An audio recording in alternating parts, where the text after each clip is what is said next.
혹시 이런 고민하고 계세요? 아, 우리 아이 영어 이제 시작해야 될까? 너무 이른가? 또는 벌써 7살이네. 세월 빠르다. 아, 너무 늦었나?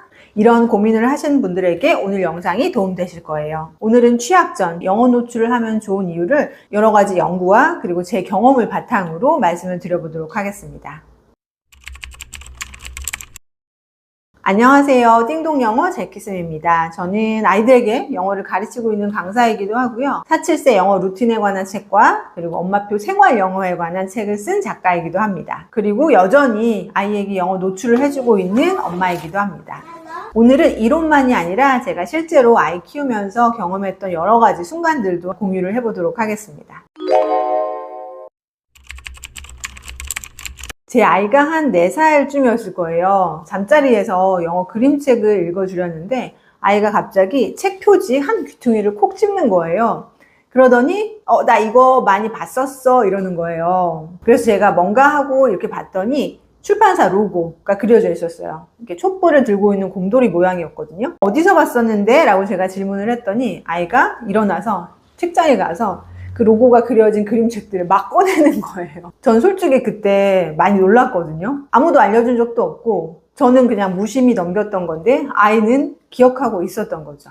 이게 바로 아이들이 가지고 있는 뇌의 힘이에요. 어른들이 무심하게 그냥 흘려보내는 정보들도 아이들은 고스란히 담아두고 있다는 거죠. 미국 워싱턴 대학교 패트리샤 쿨 교수는 테드 강연에서 언어 습득에는 결정적 시기가 있다라고 얘기를 했는데요. 그래프를 보면 언어 습득 능력이 3세에서 7세 사이에 가장 높고 그 이후로는 급격히 낮아집니다. 그러니까 이 시기가 언어를 습득할 수 있는 능력이 가장 열려 있다는 것이죠. 2021년에 카이스트와 예일대 연구진이 만 7세에서 9세 아동을 1000명 분석을 했는데요.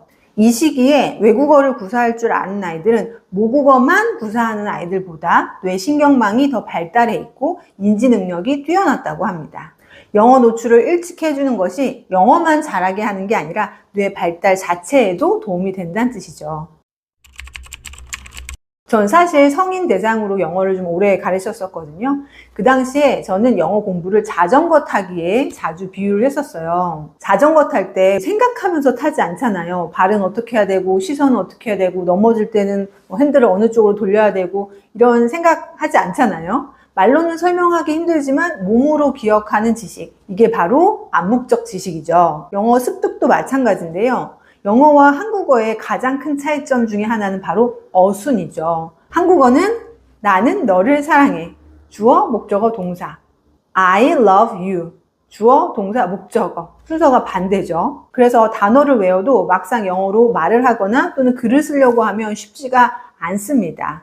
그런데 뇌가 말랑말랑하고 귀도 말랑말랑하고 혀도 말랑말랑한 어린 시절부터 영어 소리를 꾸준히 들어온 아이들, 영어 동요, 그림책, 영상 등으로 영어 소리를 꾸준히 들어온 아이들은 본인도 모르는 사이에 영어 어순을 몸으로 익히게 됩니다. 학습한 게 아니라 자전거 타듯이 그냥 몸으로 기억하게 되는 거죠. 실제로 제가 아이에게 영어 단어를 말해주고 그걸로 영어 문장을 말해보라고, 만들어보라고 한 적이 있거든요. 근데 잘 만드는 거예요. 그 문장 어떻게 알았어? 라고 질문을 했더니 아이의 대답, 그냥 어디서 들은 것 같은데 아니면 그냥 어디서 본 것 같은데 그 문장이 문법적 구조가 어떻게 되는지 설명은 못하지만 그냥 말할 수 있는 거, 쓸 수 있는 거, 이게 바로 암묵적 지식의 힘입니다.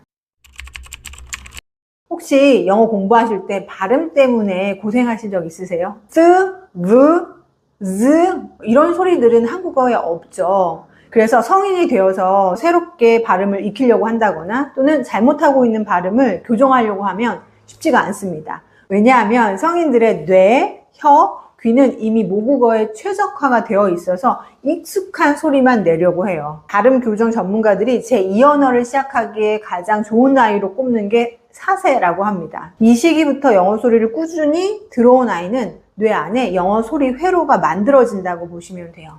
그래서 성인들보다 아이들이 훨씬 발음을 빠르게 그리고 자연스럽게 습득할 수가 있습니다. 저희 아이의 경우에도 제가 발음에 관해서 따로 설명해 준 적은 없어요.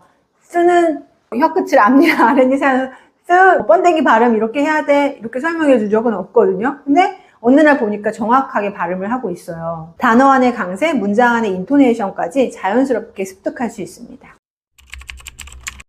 여기서 제가 꼭 한 가지 짚고 가고 싶은 게 있는데요. 여러분이 오해하지 않으셨으면 좋겠어요. 취학 전이 영어 노출 시작하기 좋다고 해서 학습을 무리하게 시키라는 것이 절대 아닙니다. 취학 전에는 뇌 발달상 아직 학습할 준비가 되어 있지 않아요. 그래서 억지로 시키면 오히려 코르티솔이라는 스트레스 호르몬이 과다하게 분비될 수 있습니다. 이게 과도하게 분비가 되면 정서가 불안해질 수 있고 기억력도 저하되고 면역력까지 약화될 수 있다고 합니다. 무엇보다 영어에 대해서 부정적인 감정이 생기면 영어를 계속 싫어하게 될 수 있잖아요. 근데 우리가 원하는 건 사실 그게 아니잖아요. 영어를 편안하게 자연스럽게 받아들이는 거, 그리고 영어에 대해서 긍정적인 정서를 갖는 거, 이게 우리가 원하는 거죠. 그래서 영어 루틴을 만드실 때는 학습이 아니라 노출이라고 생각을 해주세요. 영어 동요를 같이 듣고 영어 그림책 보면서 그림에 대해서 얘기도 해보고 영어 동영상도 함께 보고, 이게 전부입니다. 오늘 여러분이 당장 시작하실 수 있는 거 한 가지 알려드릴게요. 오늘 저녁 유튜브에서 영어 동요 채널 하나를 찾으세요. 슈퍼심플송이나 코코멜론 이런 채널 찾으셔서 아이와 함께 영어 동요를 보고 들으세요. 처음에는 따라 부를 수 없죠. 그냥 즐겁게 보고 들으면 됩니다.